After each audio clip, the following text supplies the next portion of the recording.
Hola chicos, ¿cómo están?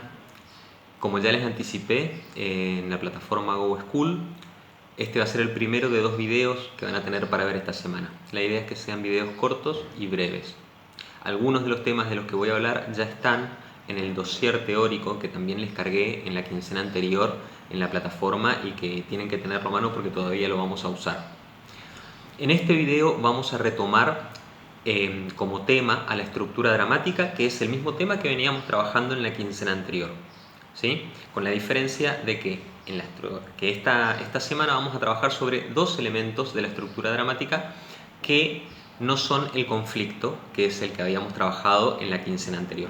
Como para recordar y mantener la información fresca nada más, recuerden que la estructura dramática era un sistema de conceptos que trabajaban interrelacionados entre sí y que estos conceptos son elementos, que son 5, y que estos 5 elementos o conceptos están presentes en todas las obras de teatro.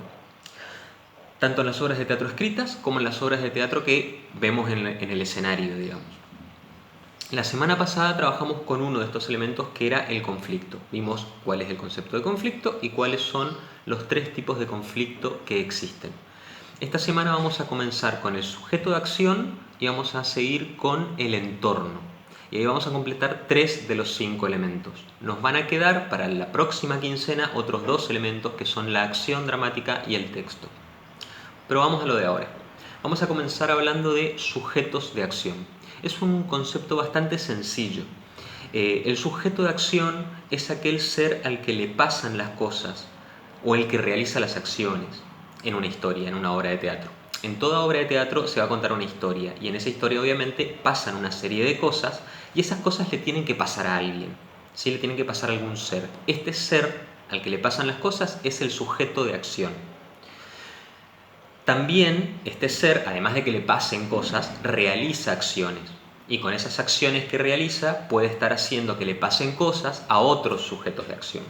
Por lo general en una obra de teatro existe más de un sujeto de acción, salvo en los monólogos, donde sí tenemos un único sujeto de acción, por lo general, ¿sí? Pero en la mayoría de las obras de teatro hay siempre más de un sujeto de acción. Algunos son protagonistas, otros son antagonistas, algunos son personajes secundarios. Y acá aparece la palabra clave, la palabra personaje. Si yo les hablo del sujeto y les digo que el sujeto es aquel al quien le pasan las cosas y el que realiza las acciones, ustedes van a pensar seguramente que el sujeto es el personaje. Y esto es cierto, el sujeto es el personaje. Todos los personajes son sujetos de acción. Pero existen otros 2 tipos de sujetos de acción que no llegan a la categoría de personaje. Cuando nosotros hablamos de sujetos de acción, estamos hablando siempre de 3 tipos de sujetos. ¿Sí? Uno de esos sujetos es el personaje, pero además del personaje nosotros tenemos al estereotipo y tenemos al rol. ¿Cómo vamos a saber distinguir cuándo un sujeto de acción es un rol, cuándo es un estereotipo y cuándo es un personaje? Lo que nos va a permitir distinguir esto es el grado de individualización que tenga ese sujeto. Cuando ese sujeto tenga una personalidad más específica, más desarrollada, y que podamos decir que le pertenece exclusivamente a ese sujeto, entonces estamos en el terreno del personaje. Vamos uno por uno. El rol es un sujeto de acción que no tiene características definidas. Es un sujeto de acción del cual por lo general no sabemos casi nada, ¿sí? Imaginemos, por ejemplo, 2 personajes que están tomando un café y aparece un mozo que viene, deja la cuenta en la mesa y se retira. Ese mozo que entró, del cual nosotros no sabemos el nombre, no le escuchamos la voz porque no dijo ni una palabra, simplemente entró, dejó la cuenta y se fue, ese sujeto de acción es el sujeto de acción que llamamos rol. Es un sujeto de acción que interviene únicamente para cumplir un rol o una función específica y del cual no tenemos ninguna información acerca de su vida, acerca de su forma de ser, de su personalidad. El segundo tipo de sujeto de acción, el estereotipo, no llega todavía a tener todas las características del personaje, pero sí es un sujeto de acción más completo que el rol. El estereotipo es un sujeto de acción que, si bien no tiene características muy específicas, tiene algunas características que son generales, que nos permiten asignarle un determinado estereotipo. Supongamos que yo necesito un personaje que sea un soldado, pero este personaje, mejor dicho, un sujeto de acción, que sea un soldado, y este sujeto de acción no tiene grandes rasgos de personalidad o no tiene oportunidad en la historia de mostrar muchos rasgos de personalidad, entonces estamos hablando de un estereotipo. ¿Y cómo construimos el estereotipo de un soldado? Le ponemos todas las características que normalmente nosotros nos solemos imaginar que le corresponden a un soldado. ¿Sí? Pensamos en un soldado y pensamos en alguien que tiene honor, en alguien valiente, en alguien disciplinado. ¿Qué pasa con todas estas características? Terminan configurando un sujeto de acción que en realidad no existe en la vida real, que es falso, ¿sí? Porque si bien la mayoría de los soldados responden a muchas de estas características y las reflejan, no todos los soldados reflejan todas estas características. ¿Sí? Puede haber soldados que sean menos valientes que otros, puede haber soldados que sean menos disciplinados que otros. ¿Sí?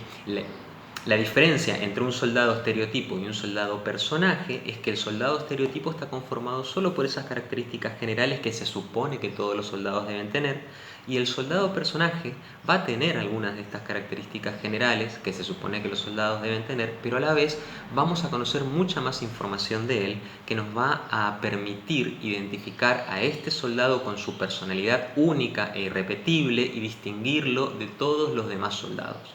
Para que un sujeto de acción sea personaje necesita eso. Necesita tener una personalidad muy definida, que nosotros conozcamos bien cuáles son todas las características que nos permiten individualizarlo y separarlo de un grupo para reconocerlo. Tiene profundidad psicológica el personaje. El estereotipo y el rol no tienen profundidad psicológica. El personaje sí, porque conocemos a fondo lo que piensa, lo que siente y todas las características de su personalidad. Pasemos al siguiente elemento, el entorno. Es un elemento mucho más sencillo de entender. El entorno está conformado a su vez por dos partes. Por un lado, el lugar físico donde suceden las cosas y por otro lado, las circunstancias dadas. El lugar físico casi que no necesita explicación, ¿no es cierto? El lugar físico es lo que, como su nombre lo indica, ese lugar específico donde está sucediendo la historia. Si mi historia sucede en una mansión inglesa del siglo XV, el lugar físico del entorno va a ser esa mansión inglesa del siglo XV. Si mi obra sucede en un circo, en una carpa de circo, el lugar físico del entorno va a ser la carpa de circo. Ahí no hay muchos secretos, ¿sí? No hay que complicarse mucho la vida con eso. Si la historia sucede en la selva, esa selva será el lugar físico en el cual sucede la historia. Así de simple. Y después están las circunstancias dadas. Las circunstancias dadas son las informaciones que rodean a los personajes y al lugar físico. ¿Sí? Cuando nosotros hablamos del entorno que rodea a un personaje o a un sujeto de acción, estamos hablando de ese lugar en el que se encuentra, más las circunstancias dadas que lo rodean. Es decir, toda la información que tenemos alrededor de ese personaje, alrededor de la situación que ese personaje está atravesando. No es lo mismo. Fíjense cómo cambia esto, ¿no es cierto? Imaginémonos que la historia sucede en la tribuna de una cancha de fútbol durante un partido de River y Boca, ¿sí? Y el personaje protagonista es hincha de River. Imaginemos eso, ¿sí? Ahora, si yo hago que ese personaje protagonista hincha de River mirando el superclásico esté en la tribuna de la hinchada de River, la situación va a ser una.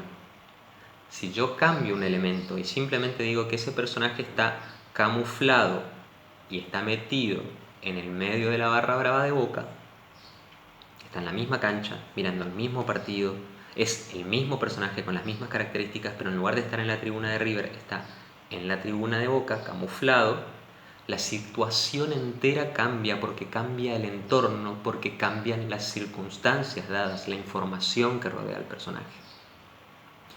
Esto igual lo pueden revisar en el dossier teórico que ya está cargado en GoSchool. Y por favor, si hay algo que no hayan entendido, anoten esas dudas porque la semana que viene vamos a armar una clase de consulta. Miren el video tranquilos, mírenlo las veces que lo necesiten ver. Yo en estos días voy a estar subiendo un segundo video donde también vamos a hablar de algunas otras cositas y la semana que viene recién vamos a plantear un trabajito a partir de lo que de estos temas que yo les voy planteando en los videos. Espero que tengan un buen día y espero que hayan comprendido todo. Cualquier cosa, por favor, me escriben un comunicado a través de la plataforma. Nos vemos.